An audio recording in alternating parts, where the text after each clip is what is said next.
প্রিয় কৃষক ভাইয়েরা, দেখেন এই যে জমিটিতে এসেছি, এই জমিটিতে কি পরিমাণ মাজরা পোকা আক্রমণ করেছে এবং শীষগুলোকে সাদা করে ফেলেছে। এই শীষ সাদা করার প্রধান যেই কারণ সেটি হচ্ছে হয় আপনার সঠিক ডোসে বা সঠিকভাবে ওষুধ প্রয়োগ করা হয়নি, অথবা আপনার ওষুধের কার্যকারিতা সম্পূর্ণভাবে হয়নি, যেই কারণে আপনার এই মাজরা পোকার সমস্যাটি হয়েছে।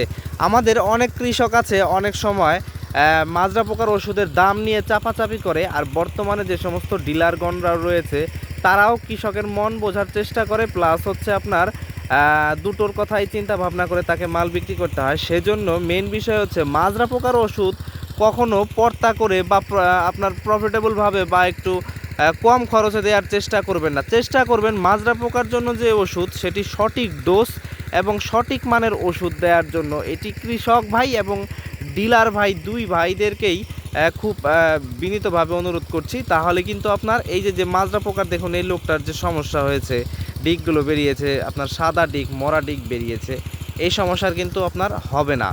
তো এবার আজকের ভিডিওর মূল বিষয় হচ্ছে আপনারা মাজরা পোকার ওষুধ কয়বার দিবেন, ধানের জমিতে মাজরা পোকার ওষুধ কয়বার দেওয়া উচিত।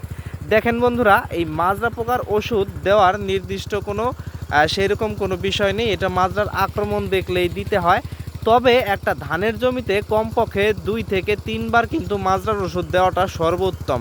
সর্বনিম্ন 2 বার এবং সর্বোচ্চ 3 বার মাজরার ওষুধ দেওয়াটা সবচেয়ে দরকার, যদি আবহাওয়া ভালো থাকে। কেন আবহাওয়ার কথা বলছি, ধরেন একটা মাজরা পোকার ওষুধ ব্যবহার করলে সাধারণত আমরা জানি 1 মাস 25 দিন 20 দিন পর্যন্ত কিন্তু স্বাভাবিক মেয়াদকাল থাকে।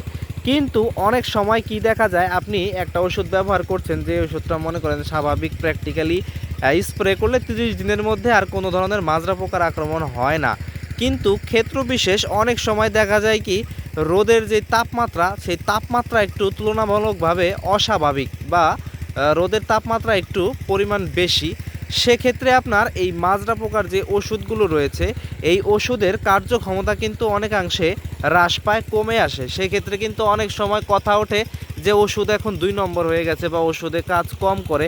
আসলে কিন্তু সেটা নয়, ওষুধ কিন্তু একই রয়েছে, ওষুধ কিন্তু একই ফর্মুলায় রয়েছে, একই ওষুধ রয়েছে, কিন্তু আপনার এই আবহাওয়ার পরিবর্তন বা আপনার ওয়েদারের পরিবর্তনের জন্য আপনার এই সমস্যাটি হয়। সেটা হচ্ছে এই মাজরার ওষুধ অনেক সময় কম বেশি কাজ করে। তো বন্ধুরা, সেক্ষেত্রে আপনার অবস্থা অনুসারে আপনারা 2 থেকে 3 বার মাজরার ওষুধ স্প্রে করবেন।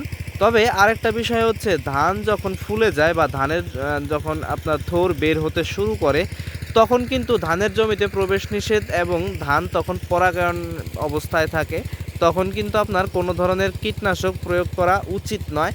সেক্ষেত্রে আপনারা ধানে যখন ফুল আসবে বা থোর যখন বের হবে, তার কিছু আগ মুহূর্ত দিয়ে, ধরেন 2টা একটা শীষ বের হয়েছে, সে সময় যদি আপনারা ধানের জমিতে স্প্রে মাজরা পোকার জন্য একটা ভালো স্প্রে করে দেন, তাহলে কিন্তু আপনার এই মরা ডিগ বের হওয়ার যে সমস্যা, এটি কিন্তু হওয়ার কোনো সুসম্ভাবনা নেই। এই যে জমিওয়ালার সাথে কথা বলে যেটুকু বুঝতে পারলাম, তিনি কিন্তু আপনার লাস্ট পর্যায়ে যে মাজরার ওষুধ, তখন সে কিন্তু মাজরার কিন্তু আপনার কোনো ওষুধ ব্যবহার করেনি। পরবর্তী সময়ে ওনার যখন শীষ বের হয়ে গেছে, তখন কিন্তু উনি দেখতে পেয়েছে যে কিছু কিছু শীষ কিন্তু আপনার ওনার সাদা বেরোচ্ছে। হ্যাঁ, তো তার কারণ হচ্ছে লাস্ট মুহূর্তে একবার কিন্তু স্প্রে দিয়ে রাখাটা খুবই ভালো, এবং কারণ পরবর্তীতে তো আর ওষুধ ব্যবহার করা যায় না। তো সেজন্য আপনারা এগুলো খেয়াল করে লক্ষ্য করে এই 2 থেকে 3 বার আপনারা এটি পরন্ত বিকালবেলা সুষ্ঠু হারে আপনারা কীটনাশকটি ব্যবহার করবেন।